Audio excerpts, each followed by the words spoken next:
Ideja është që ky popull nuk e kupton as që duhet ta ndryshojë veten e vet, sepse është brenda gazit të oborrit, është brenda euforisë. Edhe këto ditët e fundit, këto janë ditët e fundit fushatës, ju e shikoni që e kanë lënë mënjanë arsyen dhe janë turmëzuar vullnetarisht për shkak të tifozërisë. Pra tani jemi Tirana Partizani, nuk ka më kuptim politika, nuk mendohet më çfarë do ndodh 4 vite, nuk mendohet më çfarë do ndodh me shkollat e fëmijëve, me vendet e punës, me rrogat, me çmimet e larta të ushqimeve ose tejet të larta në krahasim me pjesën tjetër të Europës, nuk mendohet çfarë po ndodh me ata djem që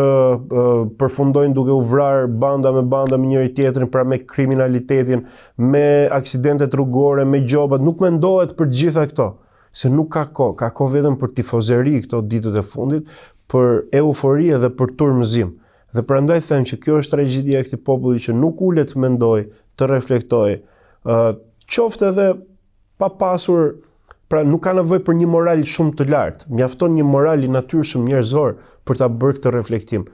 Qoftë edhe ata që mendojnë për interesin personal, të mos e mendojnë interesin personal aq të ngushtë sa po votova këtë parti, do më marr